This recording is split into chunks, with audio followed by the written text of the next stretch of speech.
غریب صحابی کا رشتہ اور شادی سے پہلے ہی شہادت۔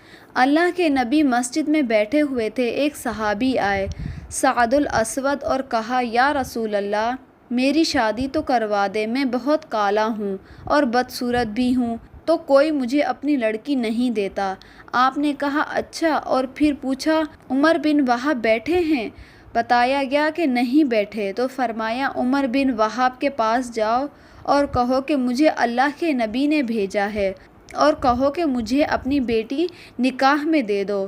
عمر بن وہب کافی خوبصورت بھی تھے اور بہت مالدار بھی تھے۔ یہ اٹھے اور جا کر ان کے دروازے پر دستک دی اور کہا کہ اللہ کے رسول کا قاصد آیا ہے، باہر آئیں۔ باہر آئے تو دیکھا سعد الاسود تھے۔ پوچھا کس لیے آئے ہو؟ جواب دیا اللہ کے نبی نے مجھے آپ کے پاس بھیجا ہے کہ آپ اپنی بیٹی کو میرے نکاح میں دے دیں۔ تو عمر بن وہب نے کہا کہ جائیں جائیں اپنا کام کریں، میں آپ کو اپنی بیٹی دوں؟ تم تو غریب ہو اور تم غریب کو اپنی بیٹی دوں؟ سعد الاسود اسی قدموں کے ساتھ واپس آ گئے، لیکن عمر بن وہب کی بیٹی نے یہ ساری بات سن لی۔ بیٹی نے عمر بن وہب سے کہا ابا جان، آپ نے میرے نبی کی بات کو ٹھکرا دیا، جائیں جا کر ہاں کر دیں، کہیں ایسا نہ ہو کہ ہم تباہ و برباد ہو جائیں۔ آپ نے میری خاطر انکار کیا ہے کہ میری بیٹی گزارا کیسے کرے گی؟ آپ جا کر ہاں کر دیں، میرے نبی کا حکم ہے، میں گزارا کر لوں گی۔ عمر بن وہب مجلس میں آئے تو سعد الاسود پہلے ہی مجلس میں آئے بیٹھے تھے۔ اللہ کے نبی نے عمر بن وہب کو دیکھا تو کہا عمر بن وہب آپ نے تو ہماری بات ہی ٹھکرا دی۔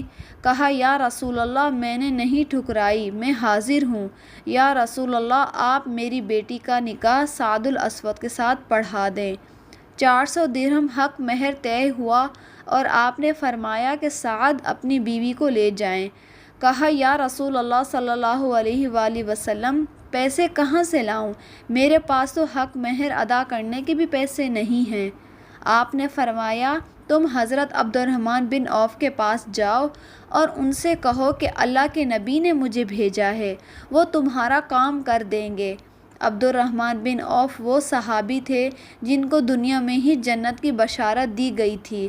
وہ اتنے امیر تھے کہ ان کے بارے میں علماء کرام لکھتے ہیں کہ اگر آج کے دور میں ہوتے تو اتنا پیسہ تھا کہ ان کے پاس کہ وہ پورا یورپ خرید سکتے تھے، لیکن ایماندار تاجر تھے اور اللہ کے نبی نے ان کو دنیا میں ہی جنت کی بشارت دی تھی۔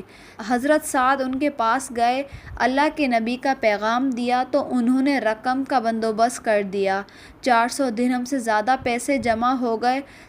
حضرت سعد نے سوچا 400 درہم تو بیوی کا حق مہر ادا کروں گا، باقی میں بیوی کے لیے کچھ تحائف لے لیتا ہوں، اور بازار چلے گئے۔ بازار میں داخل ہوتے ہی اعلان ہوا کہ مدینے میں کچھ بدوؤں نے حملہ کر دیا ہے۔ جیسے ہی ان کے کانوں میں آواز پڑی کہ آؤ مسلمان دفاع کرنے کے لیے، تو بیوی کے تحائف خریدنے کا خیال ترک کر دیا۔ ایک گھوڑا اور ایک تلوار خریدی اور لشکر میں گھس گئے۔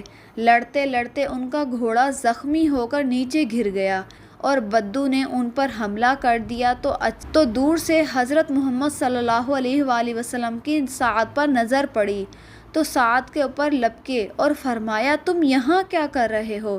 تمہیں تو تمہاری بیوی کے پاس ہونا چاہیے تھا۔ تب تک حضرت سعد شہید ہو چکے تھے۔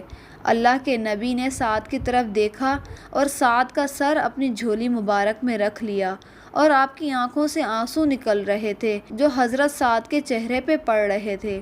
تو اللہ کے نبی پیار سے کہنے لگے سعد تو کتنا پیارا ہے، تو کتنا خوبصورت ہے اور تو کتنا خوشبودار ہے۔